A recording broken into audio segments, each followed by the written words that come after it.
Picture a scorching afternoon in the African savanna, the kind where the sun's a hammer of light pounding the earth till it seems to groan.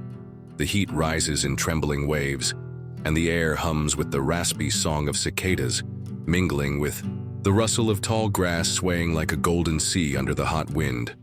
The scent is of dry earth, almost scorched, with a faint whisper of wildflowers pushing through the cracked soil. It's in this wild world that we meet a ranger, an American, guy who swapped the quiet pines of US parks for the unpredictable pulse of East Africa. He's a man of few words, his face etched with wrinkles that tell tales of storms and droughts, his beat-up hat shading brown eyes that have seen more than most. This guy's used to nature doing its thing. He's felt the ground shake with elephants marching in line, heard the sharp trumpet of trunks splashing water in a muddy creek, even caught the sharp whiff of dung baking in the sun while tallying noose on the horizon. But that afternoon, as the sky started bleeding orange and purple, something happened he couldn't have dreamed up. A lion, the king of the jungle with a jet-black mane that seemed to swallow daylight, stood on its hind legs, front paws pressed together like it was praying in a chapel of brush.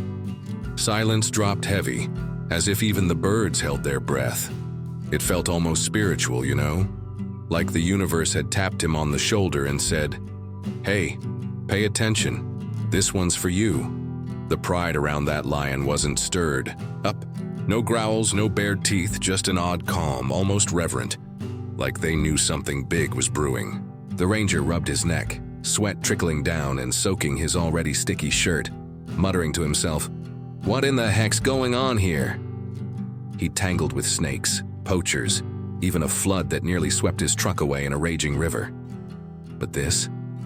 A lion begging for help? That was new, and it hit him in a way he couldn't pin down. He climbed out of his truck, the leather of his boots creaking against the hot metal door, his heart thumping a bit faster than he'd care to admit. He stood there, staring at this beast that seemed to carry a plea in its eyes. Ever felt like an animal gets you better than any person? This ranger, with his quiet ways and love for the wild, was about to learn that lesson deeper than he'd ever imagined. The savanna, with its smells of baked earth and dry grass, became the stage for a story of courage, emotion, and an unexpected bond that'd mark him forever. He didn't know it yet, but that lion was about to become more than a memory. It'd become part of him. So, hang on tight, 'cause this adventure's just kicking off. What did that lion want from him? How could a king of the wild look so human? Let's find out together, 'cause the next bit's where it gets real, and your heart might just skip a beat. Life for the ranger was a dance with routine.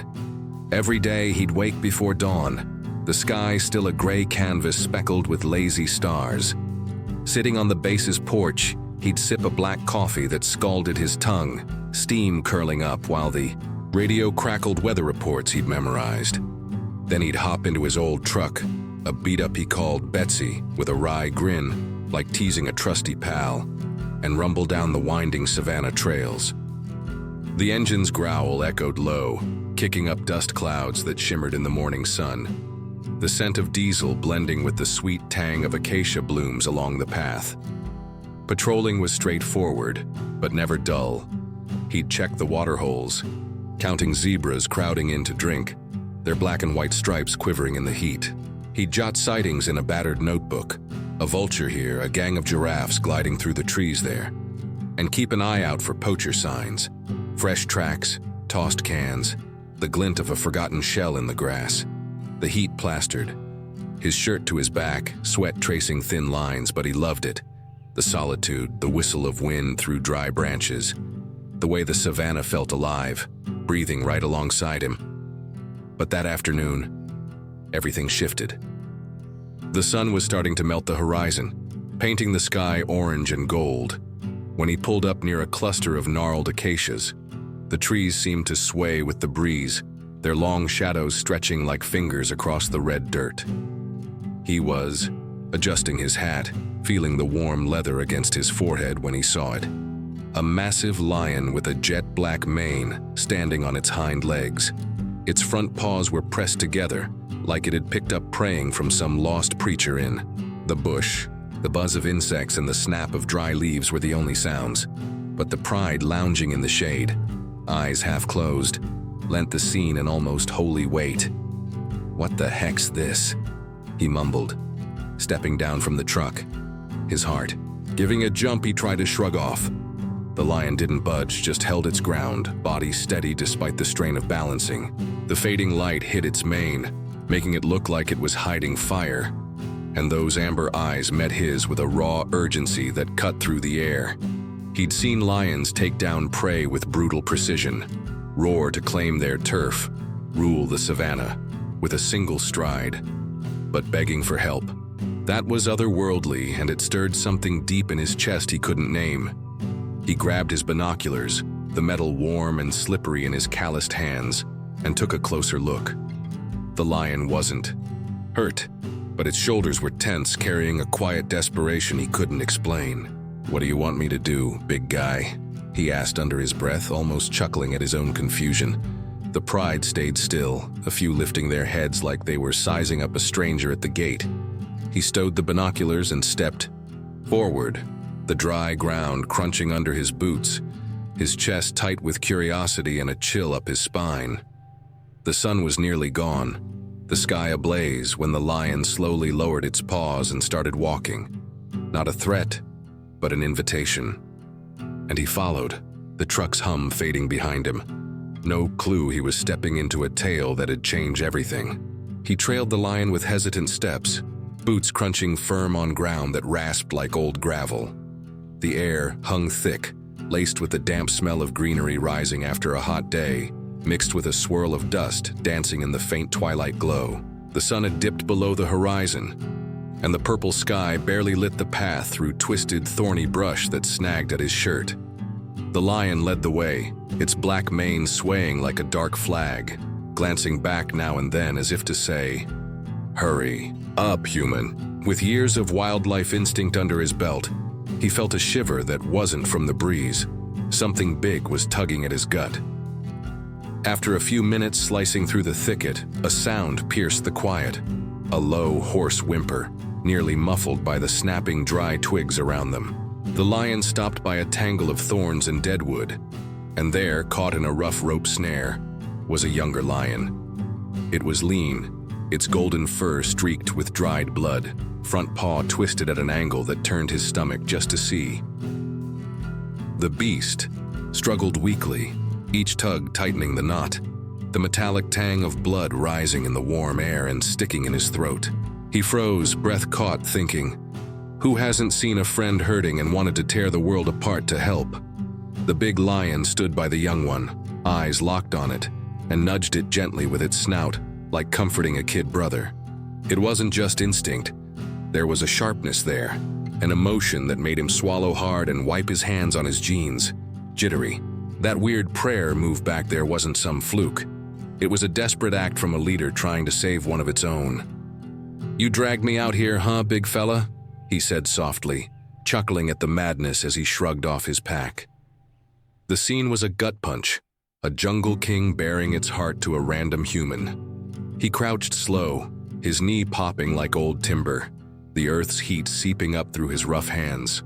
The pride lingered a few yards off, their eyes glinting in the dusk like fallen stars, but they didn't move, like they knew he was there to help. The young lion lifted its head, eyes cloudy but clinging to a thread of hope, as if it sensed rescue was close. He pulled out his knife, the handle cool against his sweaty palm, and started sawing at the rope with care. "Hang in there, kid.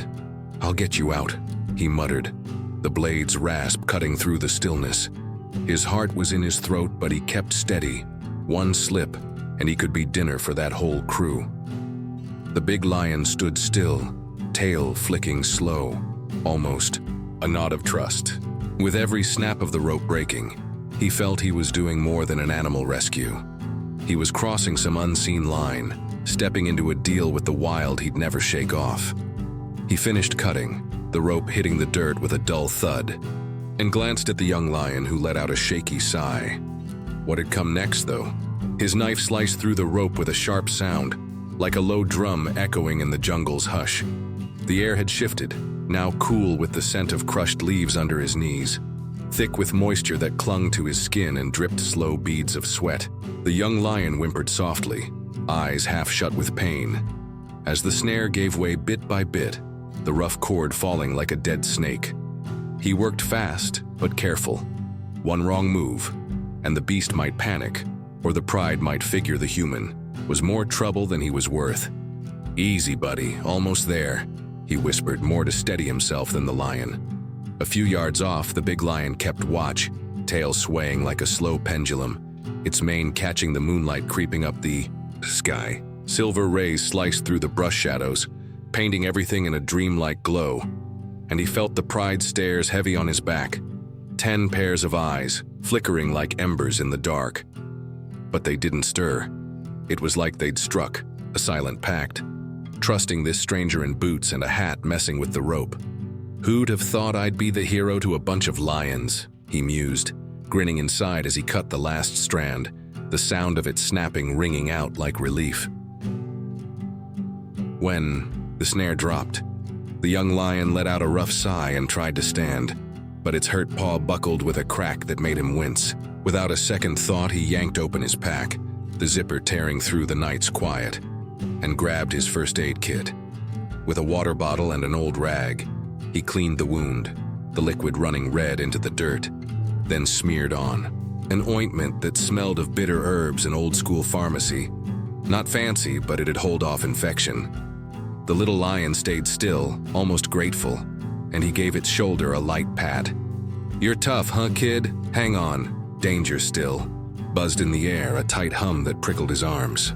A low growl rumbled from some dark corner of the thicket, and he froze, heart jumping as he glanced around. But the big lion stepped up, mane swaying like a living crown, and let out a short grunt like saying, "I've got this." Then, in a move that caught him off guard, the beast dipped its head and nudged his leg with its snout. A gratitude so pure it made him laugh out loud, nerves jangling. "Thanking me, are you? I'm the one thanking you for not making me supper, you rascals." That moment stuck in his head like a snapshot.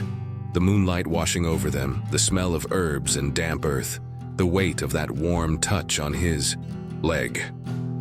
He packed up the kit, chest feeling light in a way it hadn't in ages, and shot a crooked smile at the big lion.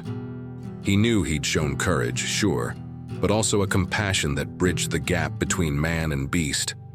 The jungle was quiet now, but he had a hunch this wasn't the end, just the start of something time would unfold. Years blew by like the wind sweeping the savannah, carrying dust and memories to the edges of his mind.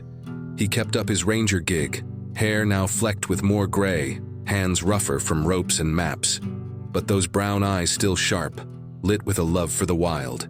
The truck still growled along the trails, its engine hum mixing with the clean scent of fresh rain rising from the wet earth, a smell that made him breathe deep and feel his chest expand. He never forgot that rescue. On quiet nights he'd dream of the lion's snout on his leg, a gesture whispering, "You made a difference." And you know, the universe has a sly way of tying up loose ends you don't see coming. One muggy afternoon, with dark clouds piling up like mountains in the sky, he was patrolling a remote stretch near a shallow river mirroring the gray overhead. Then the sound hit, a deep roar followed by snarls that shook the ground like war drums. He stopped the truck, the window fogging with his body heat, and grabbed his binoculars with shaky hands. It was a territorial showdown. 2 male lions, one with a scar on its front paw, facing off against a bigger rival with a mane so black it looked like a void. He knew that scarred lion instantly. The kid he'd saved, now a strong leader but cornered, its golden fur glinting even in the dim light. The rival charged, claws slashing the air with a hiss that chilled his blood, the sound bouncing like low thunder. The scarred lion fought hard, muscles rippling under its fur. But the other was a wall of power, fur streaked red on the sides. He jumped out of the truck, heart pounding like a drum, scrambling for a way to help without becoming the next target. "Can't let him go down like this," he thought, grabbing the radio to call for backup, the plastic cold against his sweaty palm. But before he could speak, the rival spun toward him, eyes hungry and promising chaos. "Oh crap, this is gonna end bad," he muttered. backing up as the beast coiled to spring. Then, like something out of a movie, the scarred lion leaped in. With a roar that echoed to the treetops, it slammed between him and the rival, shoving the other back with raw force that kicked up dirt and grass. The clash was all muscle on muscle, the smell of churned earth rising with the dust, the sound of their bodies colliding like thunderclaps. The rival snarled, wavered, and bolted, tail low, leaving silence to settle like a blessing.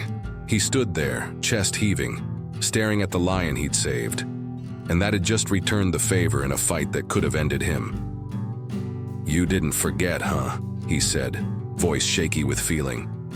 The lion turned to him, breath heavy, fur slick with sweat shining as the sun peeked through the clouds.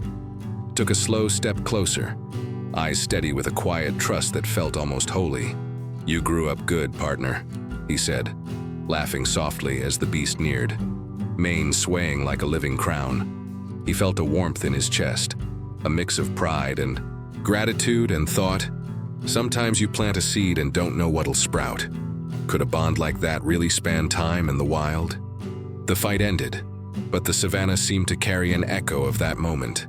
The sound of the river rippling in the distance was a soft murmur, blending with the rustle of leaves the breeze swept along like a gift. The air held a fresh scent of wet grass cut by the warmth still rising from the earth, and he stood there watching the scarred lion, now a true king, but with those same eyes he'd seen in the trapped kid years back. The beast stepped back, mane swaying like a living crown, and let out a low roar, almost a goodbye. He scratched his beard, chuckling alone. "You're a heck of a guy, you know that? A loyal one." Word of that day flowed like a river among the rangers in nearby villages, taking on life around crackling campfires. It didn't take long to turn into legend. The human who pulled off an unlikely animal rescue, and the lion who, years later, saved him right back. It was the kind of thing that made you stop and think, haven't you ever looked into an animal's eyes and seen more than just instinct? He carried that in his chest, a mix of pride and a warmth he couldn't put words to. He didn't feel so alone on patrols anymore. It was like he had a friend among the lions, a silent guardian the wild had gifted him. In the nights that followed, under a sky so starry it looked like a blanket of light, he started spotting big paw prints near the truck. They weren't a threat, just a message, a "I'm around" that made him grin as he lit a cigarette, the smell of tobacco mingling with the wood smoke drifting from distant villages. He pictured the lion leading its pride, strong and majestic, a king who never forgot the day a human cut a rope to give him back his life. It was an unexpected bond, a treasure the wildlife held close that he kept like gold. He told the village, kids once perched on an old stump, hat crooked on his head. They listened, jaws dropped, eyes shining like the stars above. "Sometimes you save somebody, and they save you in a way you never see coming," he said, voice gravelly with the weight of it all. The lesson hung there, simple but heavy. Empathy and trust can bloom even in the wild's heart. Who'd have thought a ranger and a lion could teach something that big? He never saw that lion up close again, but he felt it, in the wind messing. His hair, the quiet after a long day, the tracks showing up out of nowhere. Their story became more than a memory. It turned into a symbol that life, even in the raw wild, is woven with bonds you don't explain. You just live them. So what do we take from all this? And so the journey of this ranger and his maned friend came to a close. Or at least as far as we can tell in a video. The African savannah tucked that story away like it keeps its prettiest secrets, between the wind's roar and the earth's warm pulse. What started with a lion begging for help became a lesson in loyalty, courage, and emotion that stretched across years, species, and right into the hearts of everyone listening now. He learned that saving someone, man or beast, plants seeds that sprout when you least expect. And the lion? It showed gratitude knows no bounds, not teeth, not claws. Sometimes the greatest teachers have 4 paws, don't they? They show us how to see the world differently, feel what's unspoken, trust when everything's wild and uncertain. He walked away from this with more than a good tale. He got a piece of soul only nature could give. So, here's one for you. Ever had an animal change your life, teach you something without a word? Drop it in the comments, 'cause these stories are what keep us tied to the critters, the land, and even ourselves.